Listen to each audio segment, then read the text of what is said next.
All right.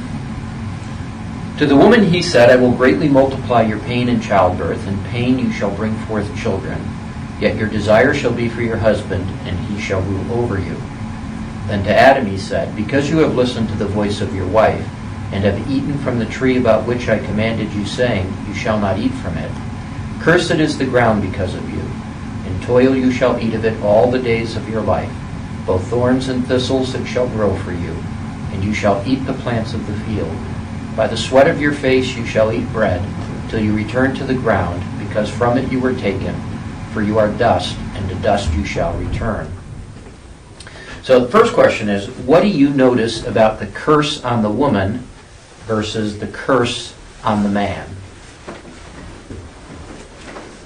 And so here you have your curse on the woman, and here you have your curse on the man. So what do you notice? Just general observations.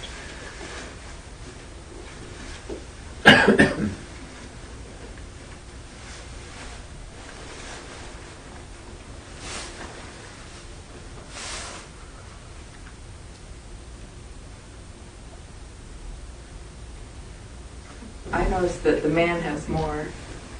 Yeah, I mean, you just look at the paragraph and there's more, isn't there? And I asked a question about that later, so that's an excellent observation. And this is twice the amount of, more than twice the amount of the serpent and the woman combined. So that's a very important observation. We'll come back to that. The why is in Adam's. Say that again? The why. Because you listened to the voice of your wife. And eaten. Okay. Is in Adam's. All right, he doesn't say anything to the woman. He doesn't say because you did this. Okay, good.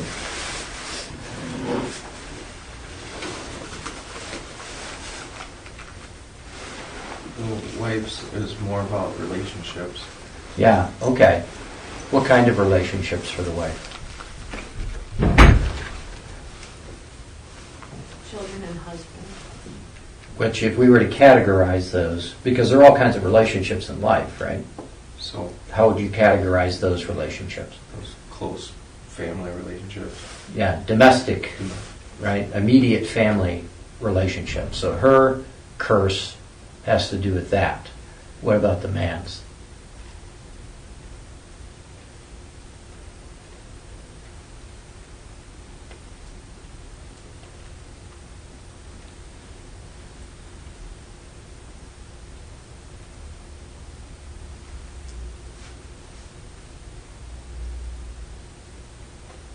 It's related to the ground. Yeah. The ground and And vegetation. vegetation. So what two things?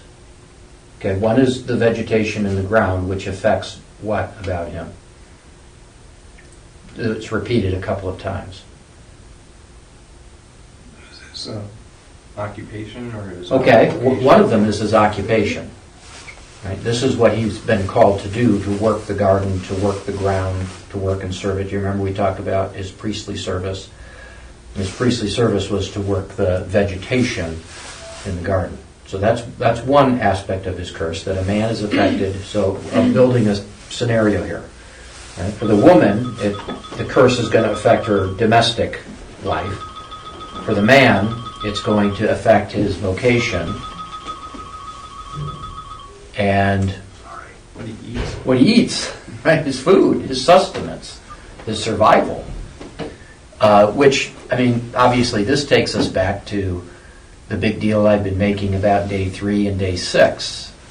Vegetation and man's relation to the vegetation. The curse involves those two things because those are critical to who he is, his vocation and his sustenance, his ability to eat and provide and all those things. So the follow-up question is, what does this say about how each thinks and feels about life? And then what applications might be made from this?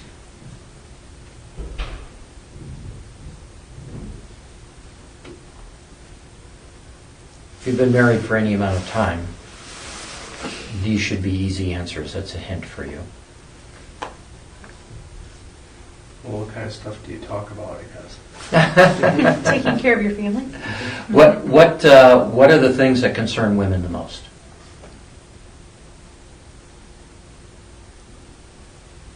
Their families, right? As I said in the sermon, that women can talk about their friendships with other women and things like that, but that's not. I almost can guarantee that women get together and talk with their friends. They talk mostly about their family, right? About their husbands, about their children, what their children are doing. That those are what's happening in the house. Those are the primary concerns, which does have something to say about the roles of men and women in life. When women go outside of the house and as a primary career decision and aren't concerned about the things of their house, I mean, that's disconcerting, I think, in the world, and I think it causes problems. What about men? What are they usually talking about? Is there ever a conflict in your home because of things like that? Because of the man's focus, that he typically is focused on his job, his business, his career, things that need to get done, and oftentimes maybe the wife feels like, well, you're spending too much time doing your work, your vocation means more to you than it does the family. I mean, those are typical things that you hear.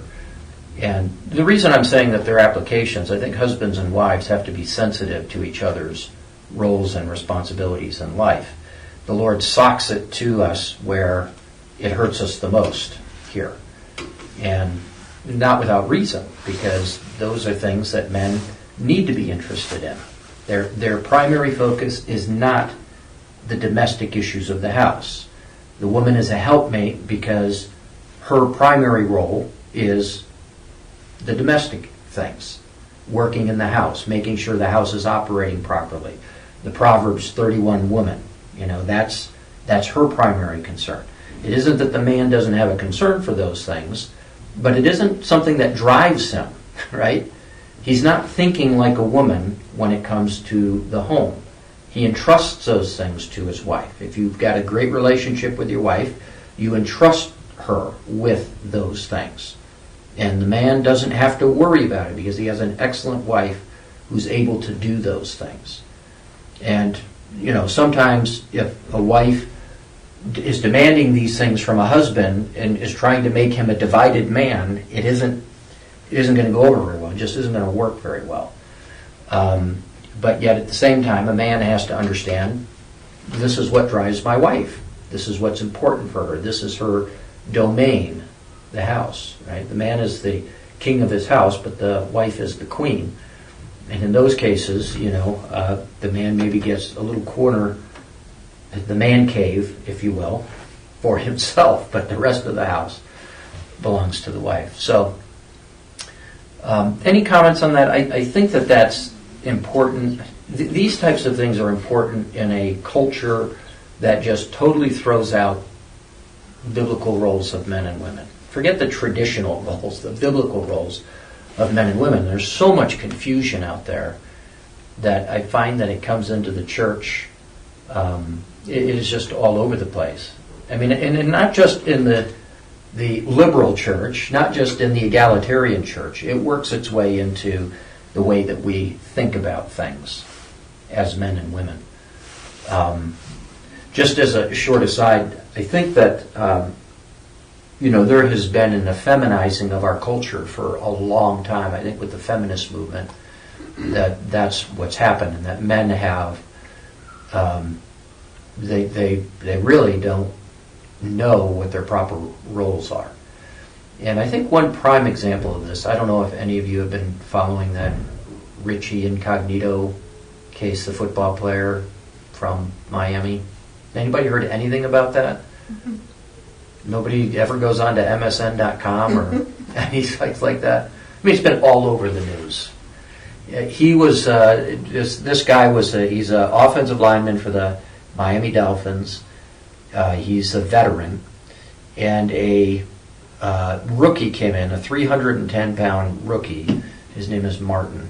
And Martin left the team because he was being bullied by this Richie Incognito guy, which from what I understand, it's a rite of passage in the NFL that rookies, I mean, I've known this for a long time, rookies get hazed in a sense. You have to, earn your keep and you carry the luggage or whatever it might be.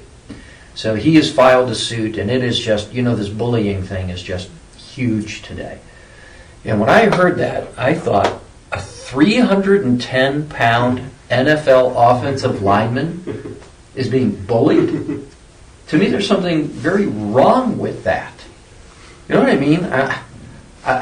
My first reaction was, be a man, Don't go crying. If somebody is bullying you, take out your white glove, slap them in the face, and go have a duel, But don't take it to the media, and so I think that's part of this effeminizing understanding of the relationship, between men and women and how men should act. But so when you teach this, you're not going to go into the detail that we talked about it here, but I do think that these are opportunities to help children understand the roles of men and women and be prepared for that as they grow older. Does that make sense? Mhm. Any comments or questions on that? Okay. Compare the NASB NIV, that's what these are here, and discuss what observations you might see. And these are 3 follow-up questions. Right? What is the difference between greatly multiply and make your pains very severe? You see those differences? One assumes that there's original pain. Say it again? The first one assumes that there's already some pain. Yeah, why do you say that? Greatly multiply, if you multiply something.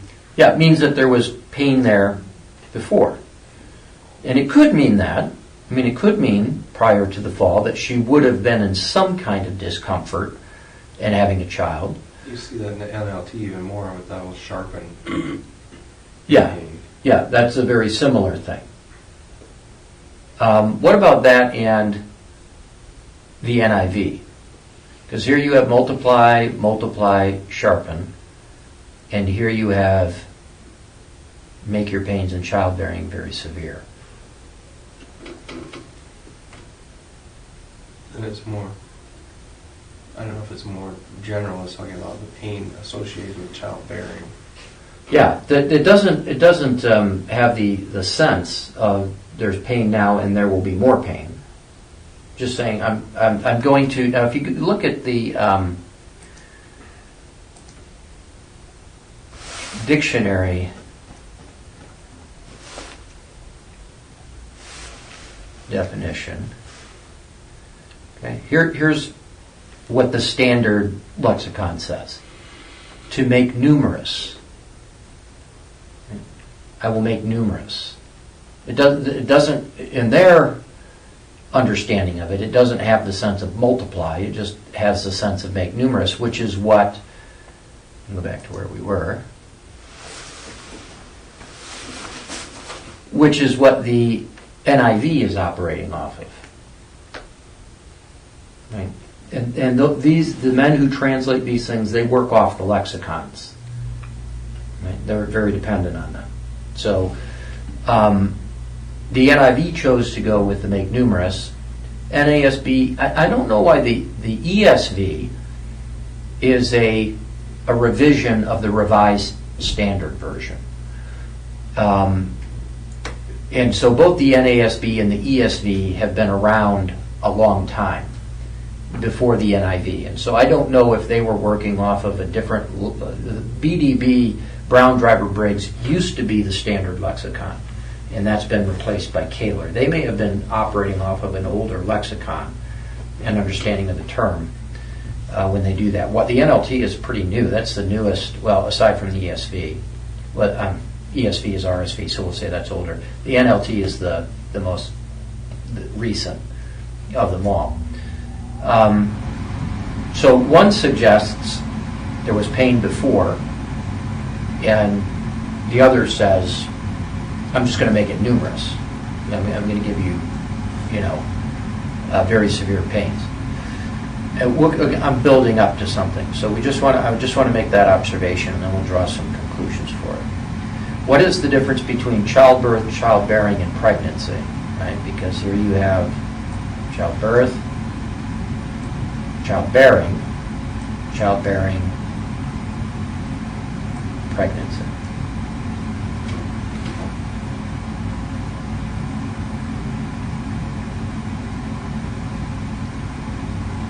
There's a difference between childbearing and giving birth to children. Childbearing is more everything associated with Yeah, it's broader. having children. Right, it's broader. Whereas childbirth It's like the delivery. is like the delivery. So when we think of pain and with children, with women having children, we think almost exclusively about what happens during labor. Right? Isn't that right? So childbirth has that very limited sense of you're going to have pain when you actually go into labor and you have the child. That's where you start having birth pains and everything else. Whereas when you talk about childbearing and pregnancy, I mean, that kind of broadens it out to a wider sphere. Which brings us to, if we break down what's happening in the structure here, and I want to just take us to the technical notes for that part of it. Let's get this out of here. I think. Yeah. So I don't have the English translation here, but I will just tell you what this says. This is, I will greatly multiply, or I will make numerous, the way that those are translated right here, the A. See the italicized A? Your pain and your pregnancy. That's what it literally says. I will make numerous your pain and your pregnancy. And it's just a literary device that says, I will multiply your pain, especially in pregnancy, is the way to understand it. When those two nouns are put together like that, side by side, and they're joined with this little thing here, which is called a wav, that's a conjunction like and it's very general. It can be very versatile, can be adversative, but, and, yet, can be lots of different things. In this case, it's just coordinating these two nouns, your pain and your pregnancy. A and B, this is what is called a bicolon. Bi meaning two. When you're dealing with Hebrew poetry, you understand each line to be a colon. Most of the time they are bicolons, right? Two parts to it. Sometimes there are tri, which would be the next most common, and then even sometimes you get into quad colons, where it's written, and you'll even see it in the way that your English Bibles will put the breaks. Do you ever notice that in Proverbs or Psalms, how they put breaks and they capitalize, and then you say, well, why are they doing that? Well, that's why, because they're working off of the colons. So you have two colons here, and they're both bicolons, A and B. So here's colon 1, here's colon 2. Okay? Here's colon 1, here's colon 2. See that? So I will greatly multiply your pain and your pregnancy. In pain, you will beget sons. Okay? So there's now when you see those colons, you look for correspondence between them. You say, what's the It's usually another way of saying is there's parallelism taking place. You've heard me say that before, right? They're parallel lines. I like better than parallelism the idea of how do they correspond to each other? What's the correspondence between them? So what would you say is the correspondence between this colon and this colon?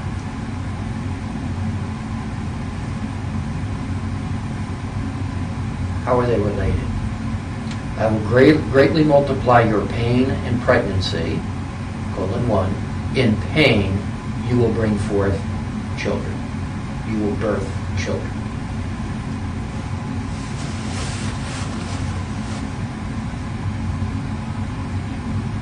You all see the parallelism, right? You see the connection between the two.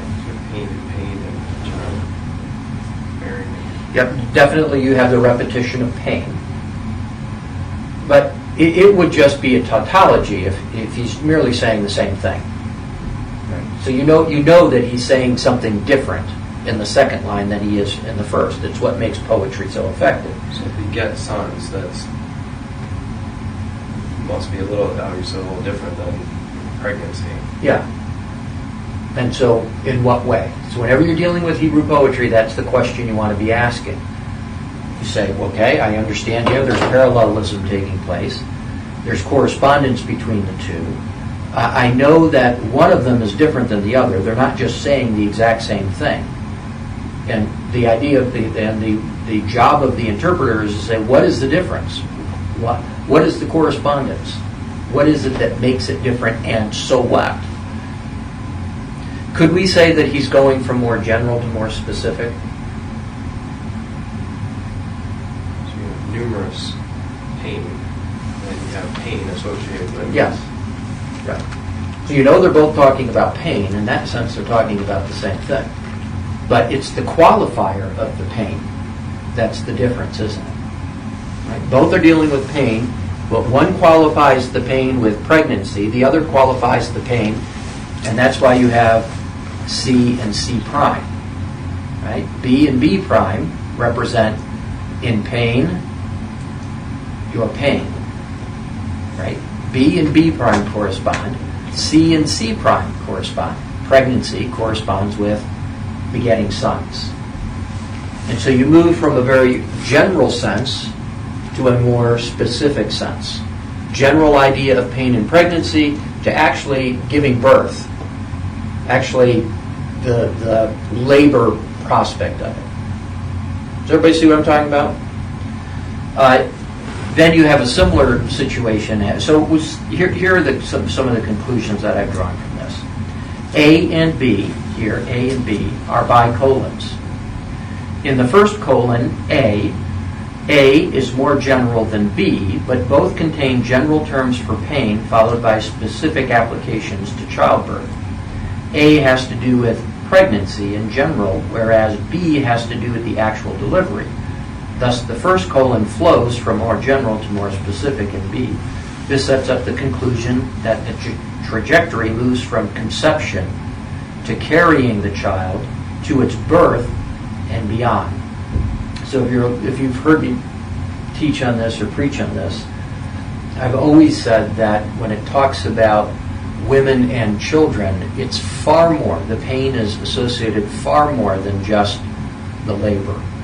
That a woman, because her concern is the domestic concern of the house, her concern for her children is from the moment a woman marries, this is generally, okay, from the moment a woman marries, she's thinking at some point that she's going to have children, she's going to raise them, right? So she's going to get pregnant, she's going to have a pregnancy, she's going to deliver the baby. Once the baby is born, she's going to raise the child. And does a woman's concern for her child ever stop till the day she dies? No.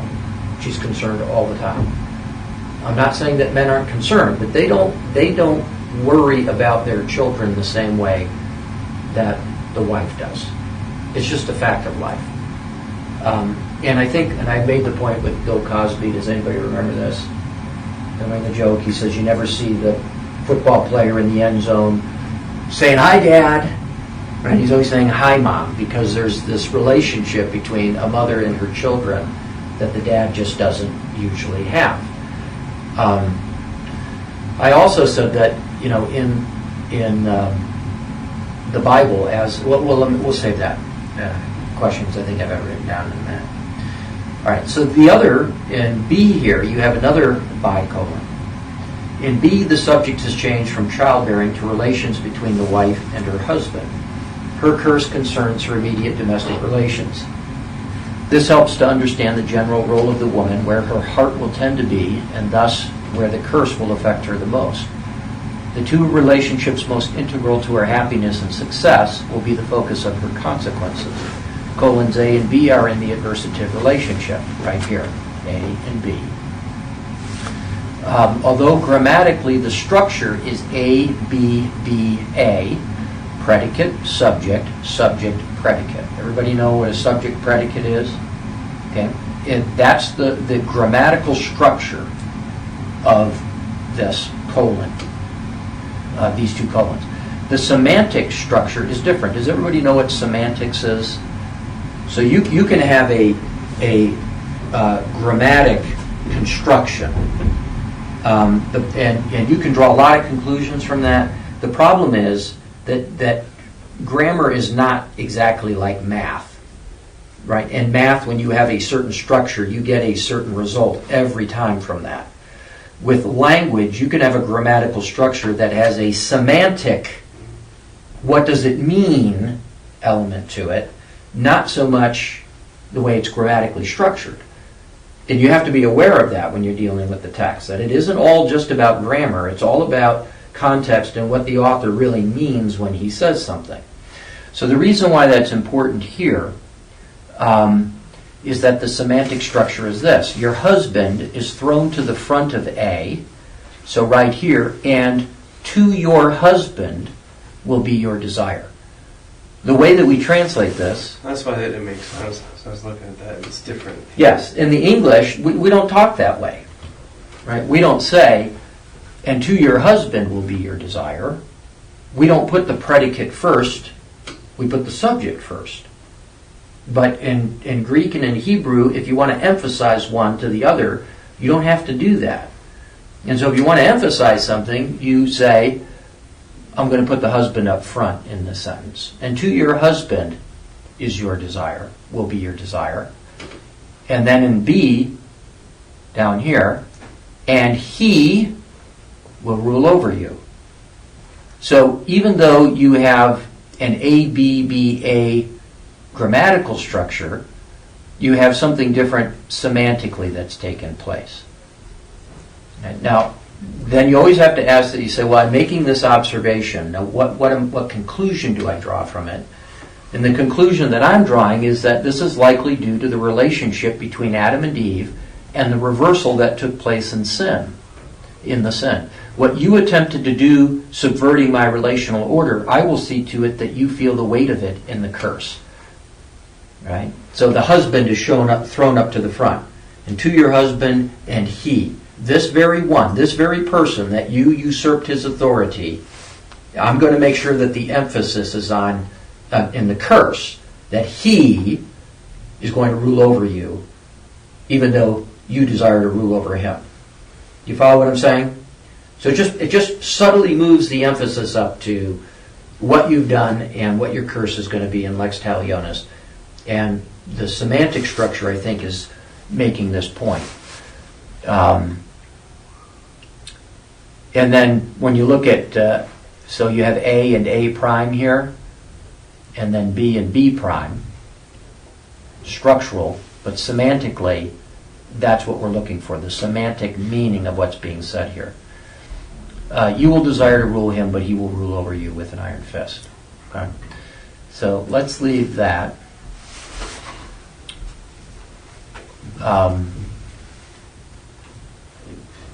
And come back to this question here. In what way does a woman have pain in childbirth? And this is where I started to ask the question before. Think about it as the redemptive historical story unfolds. Right? So you're told that the curse on the woman is that she's going to have pain in childbirth, and then the story starts to unfold. As the biblical story starts to unfold, in what ways do we see the woman having pain in childbirth?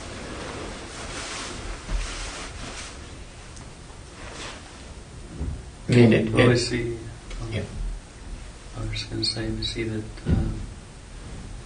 Eve is looking for, someone to conquer evil, and she sees one of her sons get killed by the other, and that can't be very positive for her. Yeah, do you think that would be pretty painful to have one of your children murder another one? Like, Especially when you had such high hopes for... so the one's dead, and the other one you're pretty sure isn't going to be helpful. That's right. I mean, at least if that was going to happen, get Kate out of here. Yeah, right. I mean, you don't see anything that says she's groaning and moaning on the birthstone. You know, that doesn't seem to be. I mean, I don't know anywhere in the Bible that it talks about that. Well, you get the opposite. She comes on and she's making this exclamatory statement that I've begotten a son that's going to solve all, like what we talked about before. It's going to solve all our problems. Yeah. And what else? So that's the first thing you see, right? What else as the story unfolds?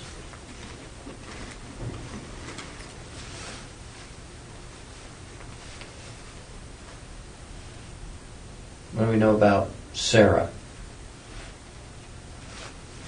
And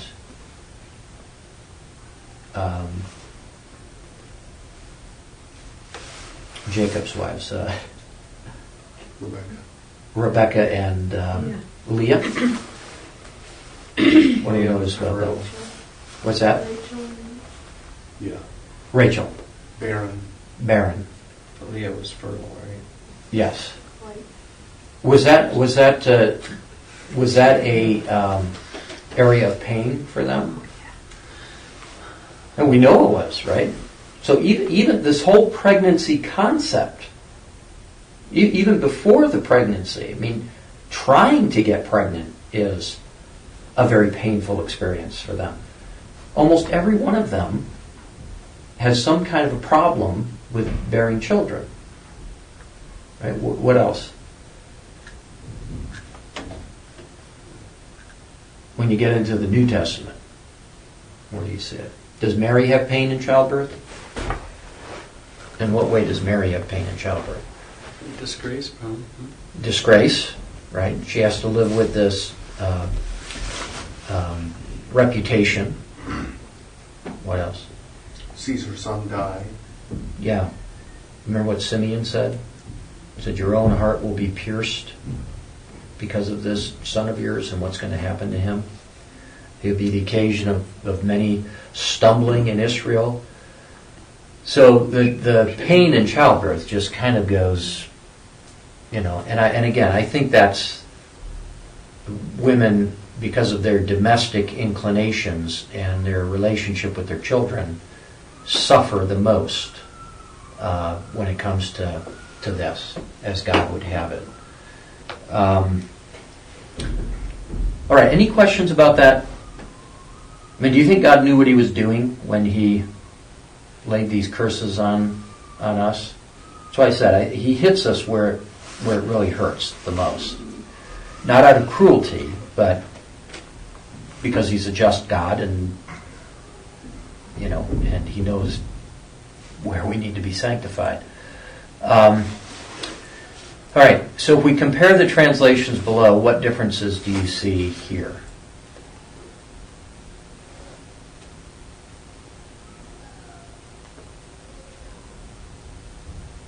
Yeah, this is the big one, right? What might we conclude if it's just this? Romance novel desire. Sounds good, right? Yeah. You heard me say it in the sermon that there was Kim Hill had a song out of the husband is going out the door to work and the wife is lonely and she's pleading with him, please stay home today, please.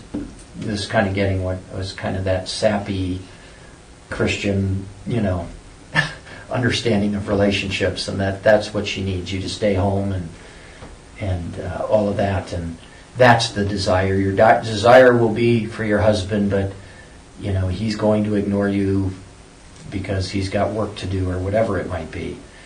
But this has a little bit different take on it, right? Your desire will be to control your husband. Why do you think they're drawing that conclusion?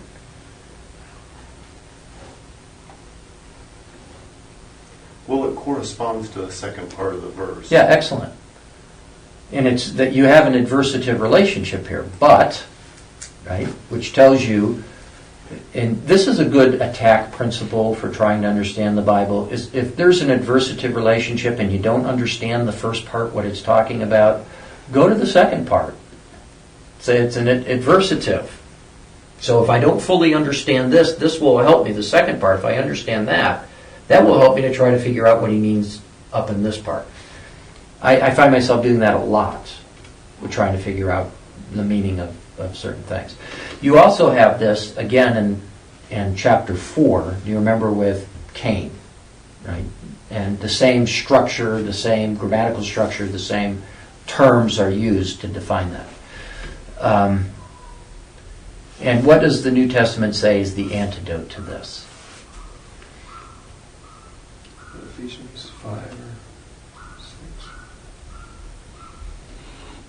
Yeah, Ephesians chapter 5, 22. Husbands, love your wives, and wives, submit to your husbands.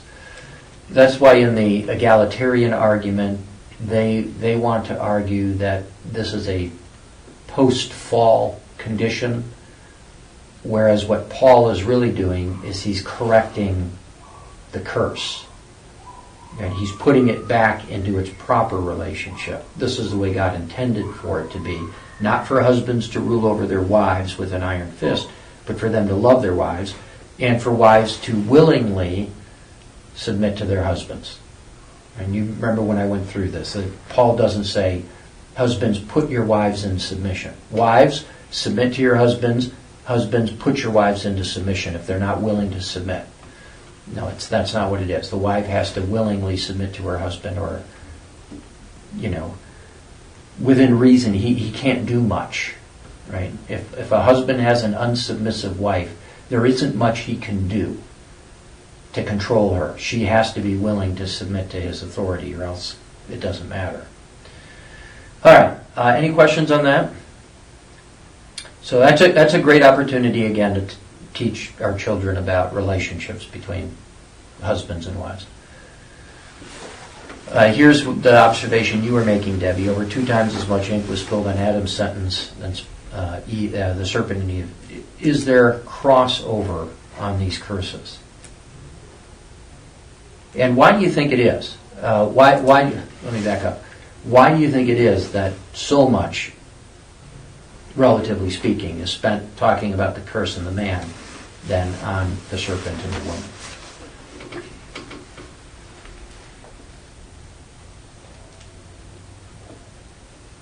Some of it might be that man is, accountable as the head. Mm-hmm. So, yes, while the wife maybe, was deceived and fell, ultimately was the husband's job to protect. Yeah, we talked about this in the adult Bible study, that what if Eve had just eaten from the fruit?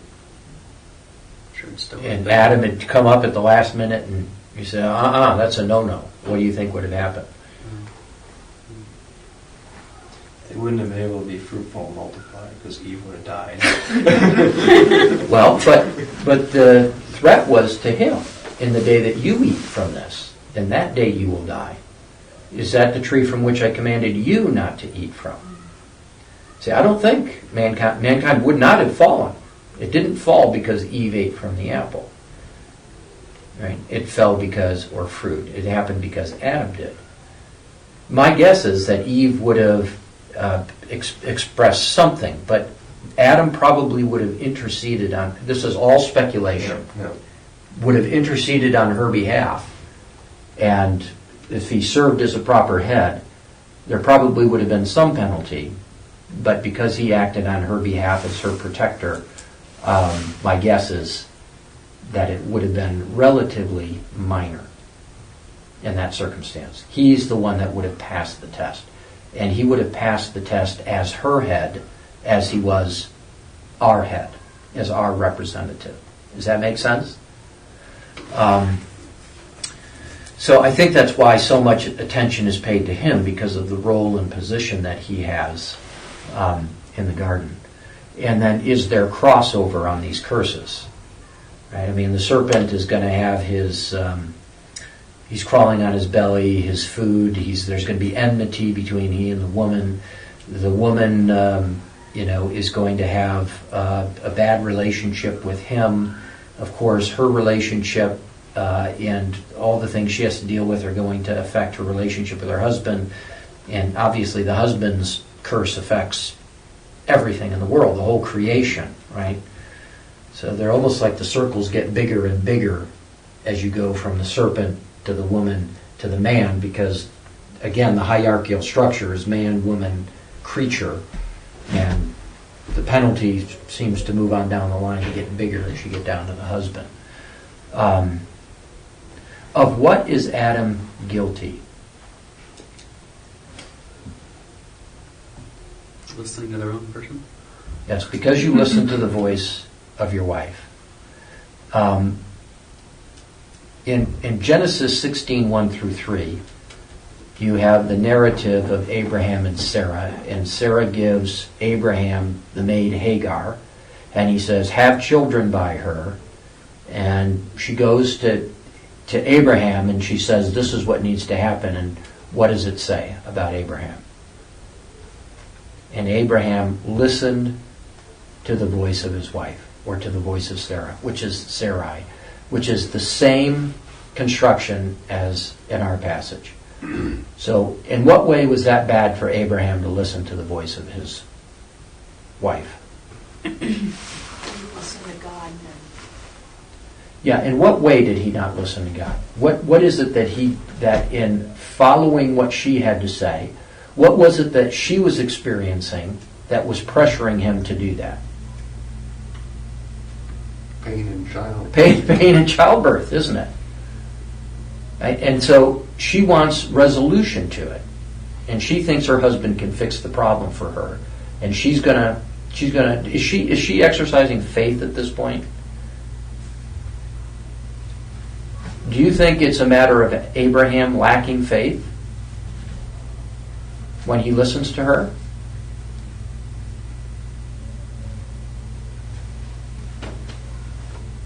I've never thought of it, but I suppose not. He's just probably sick of hearing her. I think that's exactly right. I think it's the same thing with Adam. It wasn't because Adam was deceived. It was because he listened to the voice of his wife that was the problem.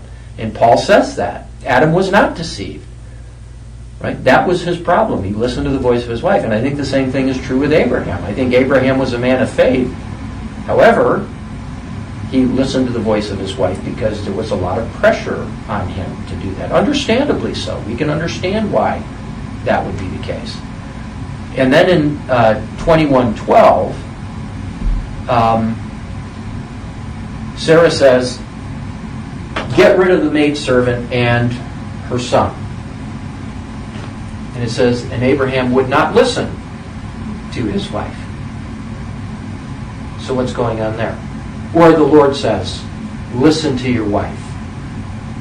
Right? Listen to your wife. So how can it be that in the first instance he listens to his wife and he's in trouble?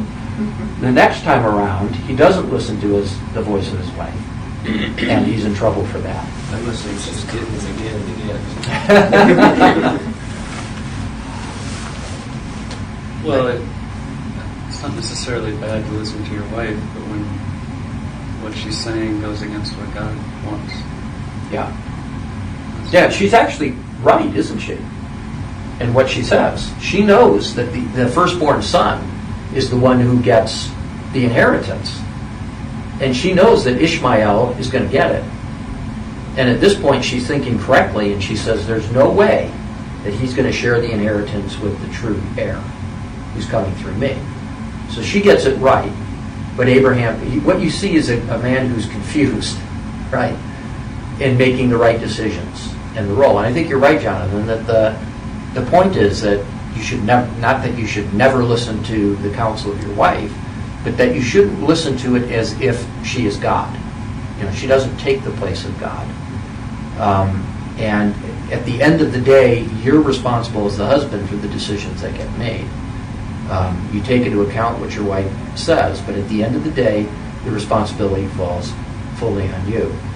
And then in 22:18, that is when Abraham was supposed to sacrifice his son, and he actually went to do it, and the Lord commends him and says, because you listened to my voice.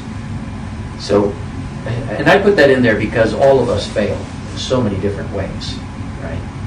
That at the end of the day, it's what characterized Abraham that mattered most. It doesn't say he was a perfect man, but he says that he was characterized by faith, and he was characterized by listening to the voice of God.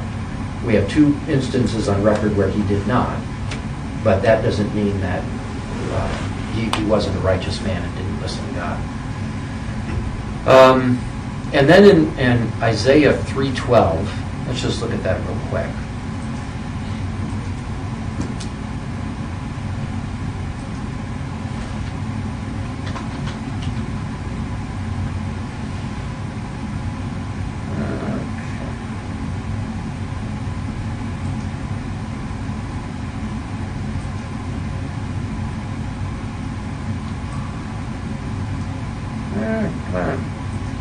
There we go. O my people, their oppressors are children, and women rule over them. O my people, those who guide you lead you astray and confuse the direction of your paths. So what are we to make of this? Women rule over them. What does Isaiah say? Is this a cultural thing? Or, I guess a better question was, how is this related to because you listen to the voice of your wife? That they guide you and lead you astray. Confused, so they're acting like Eve, kind of there. Yeah, excellent. Yeah, isn't that the point? Because you listen to the voice of your wife, that Israel is a people that listens to the voice of their wives. Because God didn't make them to be in that position. Now, I know this isn't popular in our culture, but I don't think this is a cultural thing that's being said here. I think he's saying in the nature of who God made men and women to be, that this is a shameful thing for a nation. That's not the way it's cattywampus, if you will. And I think that's why Paul says, let the woman keep silent in the churches, for they are not permitted to speak, but let them subject themselves just as the law also says. Now, there's nowhere in the law that expressly states what Paul is saying. But I think our passage encapsulates it. What's happening in those opening chapters of Genesis encapsulates what Paul is saying. I think when he says, as the law says, because you listen to the voice of your wife, let the wife be silent in the churches. That doesn't mean she never says anything in the churches. It says she's not to be in a position of authority or leadership in the churches. She's not to stand up and say, thus saith the Lord, and you, man, need to do this, and you, man, need to do that. So I think that's what Paul has in mind, is that the leadership of the church has to be by men. And when the men make the decisions, they have to make them as men, not listening to the voice of their wives.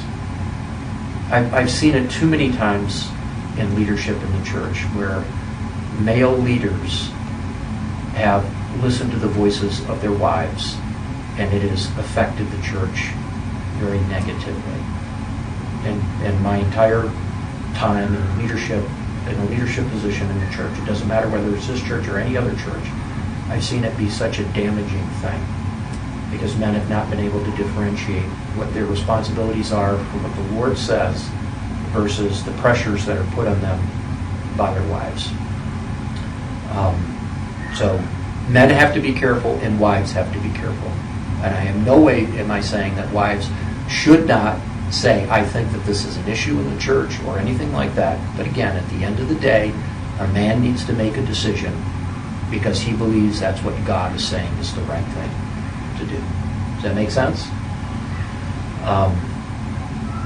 Okay, let's go back.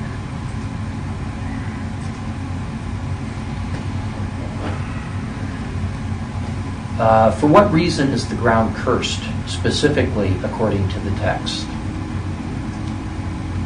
For what reason is the ground cursed?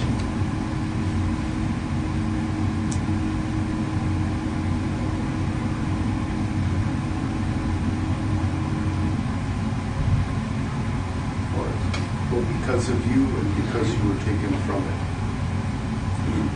Yeah, this is what I'm looking for the most. Because of you. Now, if you think about that, Adam tried to say, the woman you gave me. The woman you gave me. That's the reason we have the problem that we have. God says, no, it's not because of the woman I gave you. It's not because of me. It's because of you that the ground is cursed. Now, if you think about it, so I write here, every single pain and sorrow and tear fallen from the beginning of the creation until now, and as long as this age should last, is because of whom? I want you to think about all of the sorrow and pain and suffering that has occurred in this world up to the present and into the future.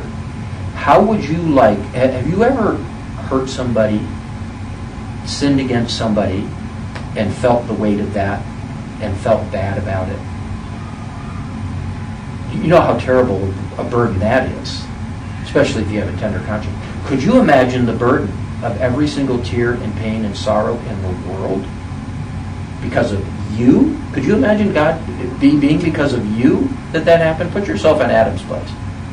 Now, Adam may not understand the full weight of that, but I think that's critical when you're dealing with biblical theology, because you have a first Adam, second Adam relationship that's developed in the Bible, don't you? That because of you, Adam, sin has caused this. But because of the second Adam, see, the first Adam could not bear it, would not be able to bear it. Right? Peter says, Lord, depart from me, I'm a wicked man. Right?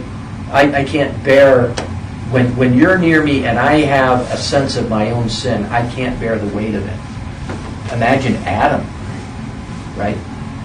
Being shown the weight of his sin.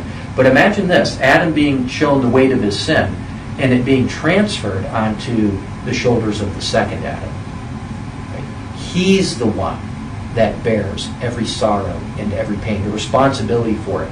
He's the one who's going to take that upon himself. It's a beautiful picture, isn't it, of just from those words.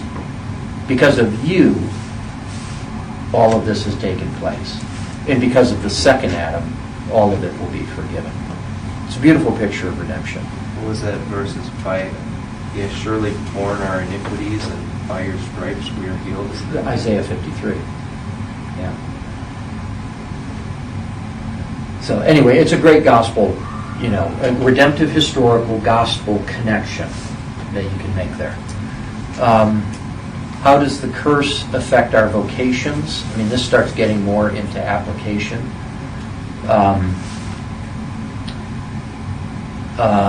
So you can think creatively about that, work and thorns and thistles, and how it doesn't matter. When I was a kid, we used to fix everything ourselves in my house. My father would never hire anybody to fix anything, right? He figured I have, several young boys in the house, and he knew how to get things fixed, so he would sit there and supervise, and we fixed everything.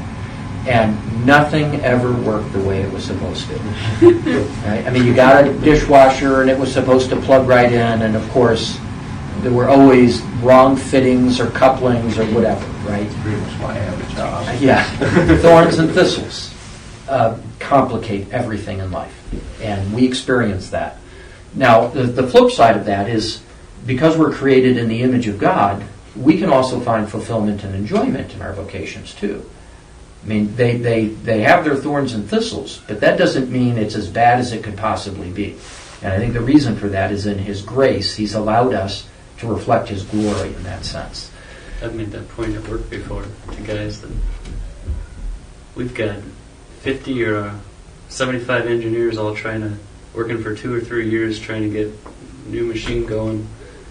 And at the end of it, we still have problems. Yeah. It still doesn't work. Yeah. We just got done with a new build, and we had over 350 individual issues off the build. Do you tell them thorns and thistles? I didn't get quite that deep with everyone, but Yeah. it's like, we tried this hard and we still have all these problems. Yep. And here, I mean, 50 or 75, well-paid people, people that are working every day to get this right, It's too bad this isn't your lesson, because that's a great illustration.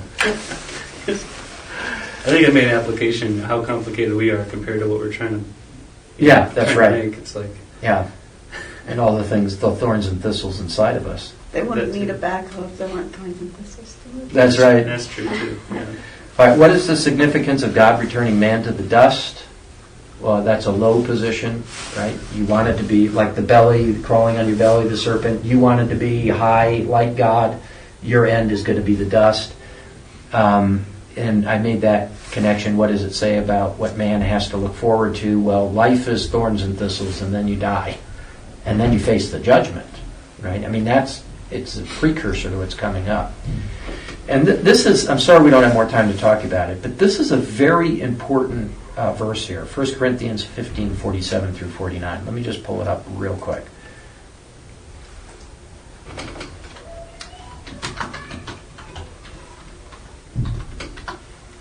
If you listen carefully to what Paul is saying here, the first man is from heaven, or from the earth, earthy. The second man is from heaven. Now you tell me, is he talking about pre or post fall here? As is the earthy, so also are those who are earthy. And as is the heavenly, so also are those who are heavenly. And just as we have borne the image of the earthy, we shall also bear the image of the heavenly. Is he talking about post-fallen image or pre-fallen image?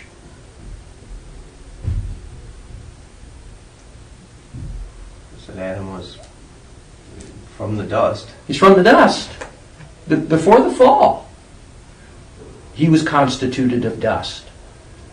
And I think when God says, for you are dust, he says you never made it any higher than the dust stage. The dust state. Right? That's where you were from. What does it say? What do you have to be in order to enter into heaven? Spiritual.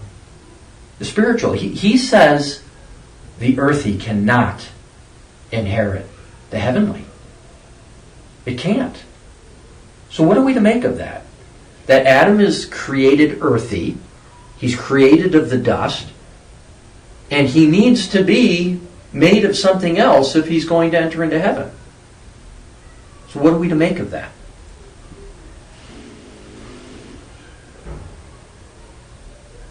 What does it tell us about, potentially, about what's happening in the Garden of Eden? Something had to happen to Adam. Something had to happen to make him a spiritual being. Or else he wasn't going to heaven, the way God created him. So what do you think it might have been? What do you think would have made him a spiritual being?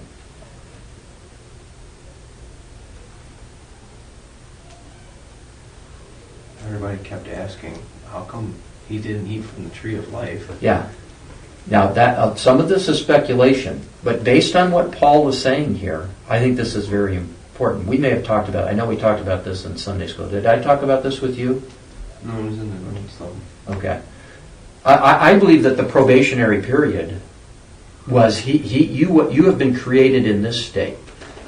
In order for you to reach the spiritual state, you have an option of eating from the tree.